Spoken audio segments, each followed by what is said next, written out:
बैठो। Morning sir, good morning sir. Good morning बेटा, good morning. Manish ji, yes sir. कहाँ के रहने वाले हो? Sir Uttar Pradesh Maharajganj district. अच्छा, साइकिल चलाते हो आप? Yes sir.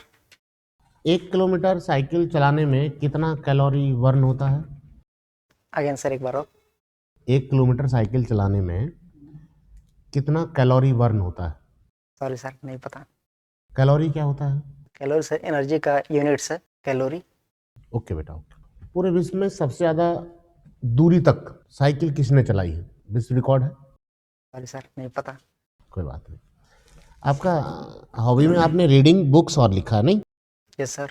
सिविल इंजीनियरिंग की बुक पढ़ते हो या फिर कुछ और भी पढ़ लेते हो? बुक पढ़ते हैं सर। हाँ सर, सिविल इंजीनियरिंग की। सिविल की या फिर कुछ और? तो सिविल इंजीनियरिंग की बुक पढ़ना एक हॉबी थोड़ी है, ये तो आपकी ज़रूरत है।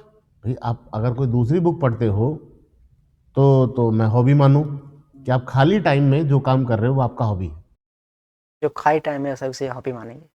हाँ, मतलब जो आपकी जिसको आपको करके खुशी मिलती है, जैसे मैं कहूँ पढ़ाई पढ़ाई तो हमारी ज़रूरत है, हॉबी तो कुछ और होगा। जैसे मैं बोलूँ रीडिंग बुक्स आपने हॉबी लिख दिया, लेकिन आप कोई नॉवेल्स पढ़ते हो, यस सर। कुछ अलग बुक्स पढ़ते हो, तो वो हॉबी हो सकती है। सिविल इंजीनियरिंग पढ़ता तो सिविल इंजीनियरिंग का बुक पढ़ना तो आपकी मजबूरी है। ठीक है सर। ठीक है बेटा। फ्लूइड मैकेनिक्स सुना है ना? Yes sir. क्या होता है फ्लूइड? सर फ्लूइड सर एक लिक्विड है जो फ्लो करने की टेंडेंसी रखता है। अच्छा, गैस नहीं है फ्लूइड? गैस भी फ्लूइड है सर। तो लिक्विड क्यों बोला आपने? फ्लूइड क्या है? फ्लूइड जो फ्लो होने का टेंडेंसी रखता है। टेंडेंसी रखता है, तो उसमें लिक्विड और गैस दोनों आते हैं। दोनों आते हैं। आपने विस्कोसिटी का नाम सुना है? Yes sir. क्या होता है विस्कोसिटी? तो विस्कोसिटी एक फ्लूइड का एक रेजिस्टेंस प्रॉपर्टी है, ओके, वेरी गुड। जो जब एक लेयर दूसरे लेयर पे जब स्लिप करता है तो वो एक रुकावट उत्पन्न करती है। वेरी गुड बेटा। अब मुझे बताओ, एक लेयर दूसरे लेयर पर स्लिप कर रही है, आप ये बात बोल यस रहे सर। हो, ठीक है? तो मतलब फ्लूइड फ्लो कर रहा है? क्या फ्लूइड रुका हुआ है? इस ग्लास के अंदर फ्लूइड है, इस ग्लास के अंदर वाटर है, क्या इसमें विस्कोसिटी है? नहीं सर, विस्कोसिटी नहीं है इसमें। विस्कोसिटी है परंतु जीरो है। क्या कभी लिक्विड की विस्कोसिटी चेंज हो सकती है लिक्विड की विस्कोसिटी। डिफॉर्मेशन के साथ? Yes sir. इसके अंदर विस्कोसिटी नहीं है आपके अनुसार? विस्कोसिटी है परंतु जीरो है। विस्कोसिटी एक इंटरनल प्रॉपर्टी है, ठीक है? जैसे ऐसा नहीं है इसके अंदर नहीं है, लेकिन जैसे ही फ्लो करना शुरू कर देगा वो अपना काम करना शुरू कर देगी। समझ रहे हो? Yes, जैसे आपकी बॉडी में स्ट्रेंथ है, यस सर। अभी क्या स्ट्रेंथ की जरूरत है? अभी आप कहीं गिर रहे हो? कहीं नहीं गिर रहे, नहीं। तो आपको उसको रोकने की जरूरत नहीं है ना अभी। नहीं। जैसे ही अगर मैं आपको धक्का मारता हूं, मैं आपको धक्का मारूंगा तो आपकी बॉडी उसको रजिस्ट करेगी ना। विस्कोसिटी रेजिस्टेंस इस फ्लूइड की तो है, लेकिन ऑफर तब करती है जब फ्लो करता है। समझ गए मेरी बात? विस्कोसिटी इसमें तो है, लेकिन ये ऑफर तभी करेगी जब ये फ्लो करना शुरू कर देगा। जैसे आपकी स्ट्रेंथ, आपको मैं अगर अभी बोलूं कि आपके ऊपर मैंने फोर्स लगाया, आप गिरने की कोशिश, आप ऐसा थोड़ी है कि आप उसको रजिस्ट ही नहीं करोगे। स्ट्रेंथ तो है अभी भी, लेकिन मैं तो तभी ऑफर करूंगा, मेरा बॉडी तभी ऑफर करेगा जब मेरे ऊपर कोई फोर्स लग रहा होगा। ठीक है? हाँ। Yes sir. डेंसिटी क्या होती है? सिंपल बताओ मुझे, simple formula density. It is the ratio of mass upon volume. Mass upon volume. Is density is dependent on mass और not? Yes. This is dependent on mass. Yes sir. No no sir, no no. Dependent on mass और volume, या फिर किसी पर depend नहीं करता? Volume पे depend करता है सर। ठीक है। एक ये रूम है जिसमें आप बैठे हो, ये रूम है, ठीक है? रूम बनाओ इस पे। मतलब मैं आपको एक रूम बनाता हूं, देखो ये अपना एक रूम है, ठीक है? इस रूम का मास m है, डेंसिटी रो है, वॉल्यूम b है, ठीक है बेटा? इसको मैंने दो भागों में बांट दिया, अब इसका मास क्या हो जाएगा? आधा हो गया। मास आधा, ठीक है सर। वॉल्यूम भी क्या हो जाएगा? वॉल्यूम भी हाफ हो जाएगा। आधा हो जाएगा, ठीक है? वॉल्यूम क्या हो जाएगा? हाफ। तो डेंसिटी इस रूम का कितना हो जाएगा? m/2/v/2 sir. Equal to m/v। Density is dependent on mass और नॉट?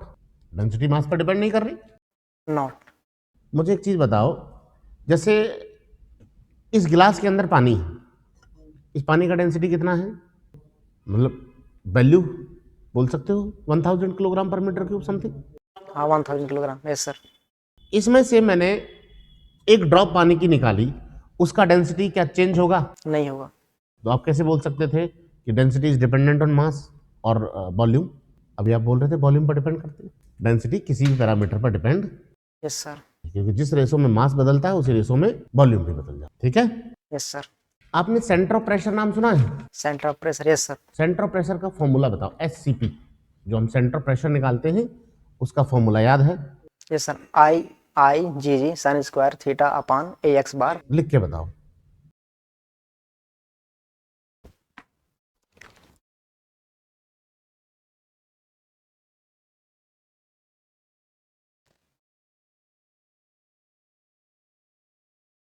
Okay, very good. एक और क्वेश्चन बताओ मुझे, स्टेबिलिटी के बारे में क्या समझते हो? जैसे कोई शिप चल रहा है, दो तरह की बॉडी हम पढ़ते हैं जनरली, सबमर्ज बॉडी और फ्लोटिंग बॉडी। सबमर्ज बॉडीज के केस में स्टेबिलिटी को हम किस पॉइंट के रिस्पेक्ट में देखते हैं? Sir metacentric height, metacentre point floating bodies? And centre of gravity. दोबारा एक बार, मेटा सेंटर फ्लोटिंग में होता है या फिर सबमर्ज में? फ्लोटिंग में सर। अब सबमर्ज में बताओ क्या होता है, याद करो। हाँ sir, centre of buoyancy. Centre of buoyancy नाम सुना है? Yes sir. Centre of buoyancy. अब बताओ, जब बॉडी स्टेबल कब होगी? Centre of buoyancy is above the centre of gravity और below the centre of gravity. Body stable कब होगी? तो दिमाग में मतलब हिट नहीं कर रहा है सर, जैसे लग रहा है कि मैं कुछ भी बोल दूं। तो ये आपकी अच्छी आदत है, जो आए उसी को बोलना चाहिए, सॉरी बोल के आगे बढ़ जाओ। क्या समस्या है भाई? ऐसा जरूरी तो नहीं हमें सारे क्वेश्चन आए, लेकिन जो आए उनको तो सही बताएं। जी सर, जो आप प्रश्न पूछ रहे हैं ये मतलब दिमाग में तुरंत हिट नहीं, जैसे आंसर हिट नहीं हो रहा है। कोई बात नहीं, हिट नहीं कर रहा तो सॉरी बोल दो। चलो, मेटा सेंटर क्या होता है? अभी आपने मेटा सेंटर की हम बात कर रहे थे, मेटा सेंटर क्या होता है? नहीं कर रहा हिट? चलो कोई बात नहीं, सर पूछेंगे आपसे। क्या पढ़ के आए मनीष जी? सोम सॉइल सर्वे, RCC भी सर। तो स्ट्रेस क्या होती है? Stress, it is the ratio of internal resisting force upon area of object, area of body, cross sectional area of body. Cross sectional area. ठीक है। प्रेशर में और स्ट्रेस में क्या डिफरेंस होता है? सर प्रेशर में जो फोर्स लगता है वो एक्सटर्नल लगता है, जबकि स्ट्रेस इंटरनल रेजिस्टिंग फोर्स होता है, फोर्स के कारण डेवलप होता है। ठीक है। अगर हमारे पास एक बार है जो कि प्रिज्मेटिक बार है, उस पर एक टेंसाइल लोड अपन ने लगा रखा है P, तो उसके कारण जो इलोंगेशन होगा उसका डेरिवेशन कर सकते हैं आप? तो ये करके नहीं आया था डेरिवेशन, फार्मूला सर याद करके आया हूँ। ठीक है। तो फॉर्मूला बता दो, PL/A, लिख के बताओ। PL/A, AE। ठीक है। सर्वे के 5 किन्हीं भी इंस्ट्रूमेंट के नाम बताइए मुझे जो कि जनरल सर्वेइंग में यूज होते हैं। Chain, tape, compass, survey compass, printable, trough compass, levelling भी है, लेवल है। कितने टाइप के होते हैं लेवल? लेवल दो प्रकार के होते हैं mainly, direct levelling, indirect levelling. कैसे करते हैं डायरेक्ट लेवलिंग और इनडायरेक्ट लेवलिंग? डायरेक्ट लेवलिंग करने के सर तीन या चार मेथड्स हैं। एक है sir trigonometrical levelling, barometric levelling. एक हाइप्सोमेट्रिक लेवलिंग भी होती हाँ सर, हेप्सोमेट्रिक लेवलिंग है। और इनडायरेक्ट लेवलिंग में फ्लाई लेवलिंग, चेक लेवलिंग। है। क्या होती है फ्लाई लेवलिंग, क्या होती है? लेवलिंग जो लेवलिंग हो चुका है पहले से, उसको जब हम चेक करते हैं चेकिंग के लिए, तब फ्लाई लेवलिंग करते हैं। इसमें केवल बैक साइड और फोर साइड केवल मेजर करके लेवलिंग कर लेते हैं। ठीक है। अगर जैसे गवर्नमेंट कोई भी प्रोजेक्ट पास कर रही है, अगर कोई रोड का प्रोजेक्ट पास किया है, तो क्या कंसिडरेशन रहे होंगे गवर्नमेंट के कि ये रोड यहाँ पे बनना चाहिए? आप एज ए सिविल इंजीनियर कब सोचोगे कि यहाँ पे रोड की रिक्वायरमेंट है? किन किन चीज़ों को कंसिडर करोगे वहाँ पे? रोड बनाने के लिए सबसे पहला सर नंबर ऑफ ट्रैफिक्स या नंबर ऑफ पॉपुलेशंस कितने हैं जो ट्रैफिक रन करेगा, और उस प्लेस पर जो रिक्वायरमेंट्स है इंडस्ट्रियल रिक्वायरमेंट या और भी जो जितने भी रिक्वायरमेंट्स होंगे उसको भी ध्यान देंगे। ठीक है मनीष जी, रोड कितने प्रकार के होते हैं या पेवमेंट भी बोलते हैं? हाँ सर, पेमेंट कितने टाइप के होते हैं पेमेंट? 2 टाइप के सर, फ्लेक्सिबल पेमेंट और एक रिजिड पेमेंट्स। फ्लेक्सिबल हाईवेज वगैरह जनरली जो बनाए जाते हैं वो कौन से बनाए जाते हैं? IBS rigid payment sir. Rigid payment से। और फ्लेक्सिबल पेमेंट से क्या बनाए जाते हैं? रूरल रोड्स, ये मतलब अर्बन रोड्स? जी सॉरी सर, हाईवेज दोनों बनाए जा सकते हैं, फ्लेक्सिबल पेमेंट के भी और रिजिड पेमेंट्स के भी। आपने जनरल लाइफ में क्या ज़्यादा देखा है, मतलब फ्लेक्सिबल या फिर रिजिड? फ्लेक्सिबल ज़्यादा देखा सर, फ्लेक्सिबल पेमेंट। ऐसा क्यों है? पहला सर इकोनॉमिकल कंडीशन के लिए, दूसरा सर अवेलेबिलिटी ऑफ मटेरियल अपने एरियाज़ में, मटेरियल का अवेलेबिलिटी बिटमन का या कोल टार का, इस वजह से यूज कर लेते हैं। लाइफ स्पान किसकी ज़्यादा है, रिजिड या फ्लेक्सिबल? रिजिड पेमेंट का सर, रिजिड पेमेंट का लाइफ। रिजिड पेमेंट से बनाते हैं। कौन सा जल्दी बनेगा? रिजिड पेमेंट जल्दी बन सकता है सर। रिजिड पेमेंट जल्दी बन सकता है, इजी टू यूज़ भी है। हाँ सर, इजी टू यूज़ भी है। मान लीजिए आपने आज कंक्रीट की कास्टिंग की है तो कल से आप उसको यूज़ करना स्टार्ट कर लेंगे फिर? तो डिपेंड करेगा सीमेंट पर, अगर रैपिड हार्डनिंग सीमेंट है तो करा सकते हैं। रैपिड हार्डनिंग सीमेंट अगर यूज़ करोगे तो कुछ डिसएडवांटेज भी हैं? हाँ सर, क्या? डिसएडवांटेज नहीं मालूम सर। ठीक है, आप नोट डाउन कीजिए क्वेश्चन। लिखना 145 डिग्री 30 मिनट 45 सेकेंड इसको कन्वर्ट करना आपको रिड्यूस्ड बियरिंग में।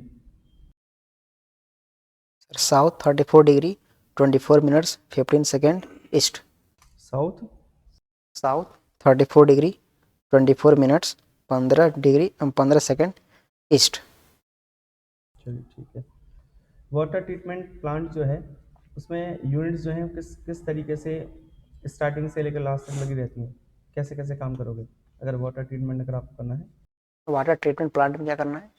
यूनिट्स जो लगी रहती हैं ट्रीटमेंट की, उनका ऑर्डर बताना है स्टार्टिंग से लेकर लास्ट तक। सबसे पहले करेंगे स्क्रीनिंग, फिर करेंगे एरेशन प्रोसेस, एरिएशन, फिर करेंगे सेडिमेंटेशन, फिर सेडिमेंटेशन विथ कोगुलेशन, फिर करेंगे फिल्ट्रेशन करेंगे, के बाद फिल्ट्रेशन क्लोरिनेशन, फिर अप्लाई कर देंगे। डिसइंफेक्शन नहीं करना? सर क्लोरिनेशन के नाम पर डिसइंफेक्शन बोलना चाहिए था, सॉरी सर। डिसइंफेक्शन कर लेंगे फिर सप्लाई कर देंगे। मनीष जी, मोस्ट इकोनॉमिकल और मोस्ट एफिशिएंट चैनल सेक्शन में क्या डिफरेंस होता है? सॉरी सर, नहीं। ठीक है। रॉ वाटर क्या होता है? Raw water sir, raw water के जो रिसोर्सेस जहाँ से प्राप्त करते हैं रॉ वाटर, या तो अंडरग्राउंड होगा वाटर या तो फिर सरफेस वाटर होगा। माइल्ड स्टील का स्ट्रेस स्ट्रेन कर्व बनाइए। माइल्ड स्टील का स्ट्रेस स्ट्रेन कर्व बनाइए।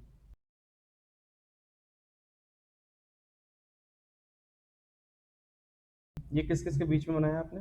ये ऊपर वाला stress vertical axis, horizontal axis strain है। किसी भी पर्टिकुलर बॉडी में पहले स्ट्रेस डेवलप होगा या स्ट्रेन? तो सबसे पहले स्ट्रेन डेवलप होगा। चलिए मनीष जी, सीमेंट के बारे में बताइए आप कुछ हमें। सीमेंट के बारे में क्या जानते हैं? सीमेंट एक बाइंडिंग प्रॉपर्टी है। सीमेंट एक मैटर है जिसमें सर बाइंडिंग प्रॉपर्टी होती है। इसका यूज कंक्रीट बनाने में करते हैं। तो ये जो बाइंडिंग प्रॉपर्टी आता है सीमेंट के अंदर आप बता रहे हैं, ये किस कारण से आता है इसके अंदर? तो उसमें एक कंपोनेंट्स होता है जिसका नाम है एल्यूमिना, उसी के कारण ये बाइंडिंग प्रॉपर्टी इसमें जनरेट होती है। सिर्फ एल्यूमिना ऐड करने से हमारे पास ये चीज़ें डेवलप हो जाती हैं सीमेंट के अंदर? ऐसे और भी सारे कंपोनेंट्स हैं जैसे हाँ, तो बताइए कौन कौन से कंपोनेंट्स हैं? सिलिका है, silica, alumina, lime, gypsum, sulphur trioxide. जो मेन कॉन्स्टिट्यूएंट होता है हमारी सीमेंट का वो कौन सा होता है? लाइम, लाइम होता है। Silica, alumina, lime. तो सीमेंट की इन्वेंशन से रिलेटेड कुछ जानते हैं आप? कहाँ पर इसका इन्वेंशन हुआ था, किसने किया था, कौन इसका इन्वेंटर था? जोसेफ एस्पेडिन। कब किया था उन्होंने? सर ये नहीं पता कब किया था, लेकिन ये है कि जोसेफ एस्पेडिन नामक थे, इंजीनियर थे, उन्होंने ही इसका खोज किया था। तो जो उन्होंने सीमेंट बनाई थी वो सीमेंट कौन सी थी, क्या नाम था उस cement? Portland pozzolana cement, pozzolana cement. OPC का नाम सुना है आपने, ओपीसी का नाम? Yes sir, ordinary Portland cement. जी जी जी। तो ये जो OPCS को हम ऑर्डिनरी सीमेंट ही क्यों बोलते हैं? तो उस और ओपीसी में सीमेंट के जो सिंपल कंपोनेंट्स हैं, जैसे लाइम, सिलिका, एलुमिना, जिप्सम, जितने भी सारे कंपोनेंट्स हैं, केवल इन्हीं का उसमें मिक्सर है। अदर से कोई अदर मटेरियल उसमें नहीं ऐड किया गया है। डिमोलिशन करके एक शब्द होता है, इसके बारे में सुना है आपने? डिमोलिशन, तोड़ना फोड़ना, किसी भी चीज़ को ब्रेक करना, डिमोलिशन। कितने टाइप से हम कर सकते हैं डिमोलिशन किसी भी स्ट्रक्चर का? सॉरी सर, नहीं। कोई बात नहीं, कोई बात नहीं। स्क्रैप वैल्यू का नाम सुना है आपने? स्क्रैप वैल्यू क्या होती है? स्क्रैप वैल्यू जब बिल्डिंग की जब लाइफ पूरी हो जाती है, जो भी इसका सर्वाइवल लाइफ है, जब पूरी जाती है, उसके बाद कि वो लाइफ पूरी हो गई बिल्डिंग की लाइफ पूरी होने के बाद जब उसको बेचेंगे, या उसमें जो भी ऐसे ऐसे मटेरियल जो अभी भी यूज हो सकते हैं, उनके उनके नहीं नहीं, कोई बात नहीं। एक्चुअली क्या होगा कि जैसे आपने बिल्डिंग को डिमोलिश कर दिया है, तो उसके बाद जो कंपोनेंट सेल हो सकते हैं मार्केट के अंदर, उससे जो आपको इनकम होगी वही तो हमारा स्क्रैप वैल्यू होता है। कितना परसेंट होता है स्क्रैप वैल्यू कंस्ट्रक्शन कॉस्ट का? 10%। 10% लिया जाता है। टेंडर का नाम सुना है आपने? टेंडर का नाम? हाँ सर। तो आप मुझे ये बताइए कि जो टेंडर होता है, इस टेंडर को बनाने के लिए प्रोसेस क्या क्या हो सकती है? या छोड़िए टेंडर छोड़िए, आप मुझे ये बताइए कि मुझे कोई प्रोजेक्ट स्टार्ट करना, लाइक दैट, कुछ भी हो सकता है, रोड प्रोजेक्ट हो सकता है, या कोई बिल्डिंग का प्रोजेक्ट है, कोई कैनाल का प्रोजेक्ट है, कुछ भी है, उस प्रोजेक्ट की मुझे DPR बनानी है। तो सबसे पहले तो आप ये बताइए, इस DPR का फुल फॉर्म क्या होता है? Daily project report. अच्छा, तो कैसे बनाएंगे आप इसको? नहीं जानता हूँ। अच्छा, अकाउंट फॉर्म्स के बारे में आपने नाम सुना है? नाम सुने हैं सर, परंतु उसके बारे में डिटेल जानकारी नहीं है सर। तो मनीष जी, आप मुझे ये बताइए, हाइब्रिड फाउंडेशन करके एक चीज़ होती है, ये क्या होता है? नाम सर, नाम नहीं सुने हैं सर। Hybrid foundation. नाम नहीं सुने हैं, कोई बात नहीं। राफ्ट फाउंडेशन के बारे में कुछ जानते हैं आप? हाँ सर, राफ्ट फाउंडेशन। क्या होती है राफ्ट फाउंडेशन, क्यों करते हैं हम इसको यूज?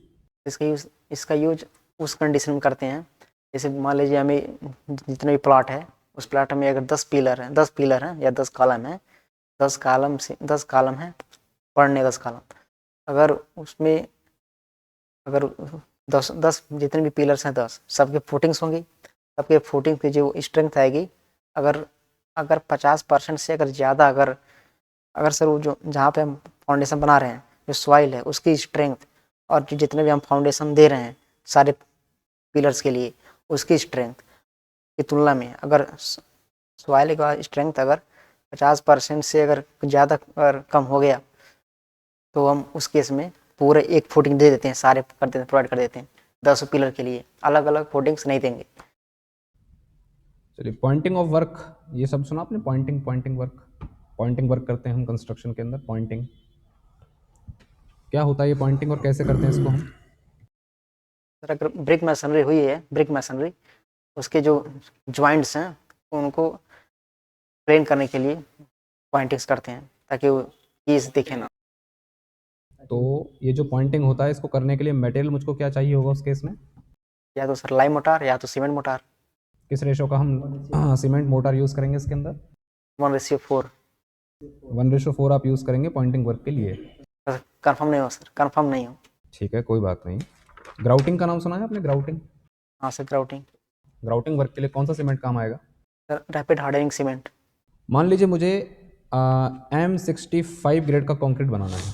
सुनिएगा ध्यान से, मुझे M65 ग्रेड का कंक्रीट बनाना है, तो क्या मैं इस ग्रेड ऑफ कंक्रीट को एज पर IS 456-2000 की हेल्प से बना सकता हूँ?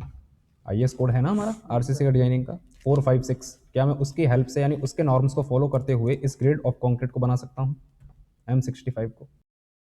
नहीं पता सर। नहीं पता है। M65 का मतलब आप मुझे समझा सकते हैं क्या होता है, ये मुझे क्या बताता है? ये सर एम का सर इंडिकेट करता है मिक्स डिज़ाइन, मिक्स कंक्रीट। और उसके आगे जो 65 है, तो ये दर्शाता है कि जो आपकी जो भी क्यूब होगा या जो भी मेंबर्स होगा जो कास्ट करने वाले यहाँ पे, 28 दिन की तराई करने के बाद जो इसमें स्ट्रेंथ जनरेट होगी, तो 65 न्यूटन पर mm स्क्वायर होनी चाहिए। ये जो स्ट्रेंथ होती है 28 डेज पर, इसको हम किस स्ट्रेंथ के नाम से जानते हैं? Characteristic compressive strength. तो ये जो अल्टीमेट स्ट्रेंथ होता है और कैरेक्टरिस्टिक स्ट्रेंथ है, दोनों सेम है या फिर इनमें डिफरेंस होता है? नहीं पता सर। चलिए ठीक है, कोई बात नहीं मनीष जी। ठीक है बेटा, ठीक। Thank you sir, thank you sir, thank you sir.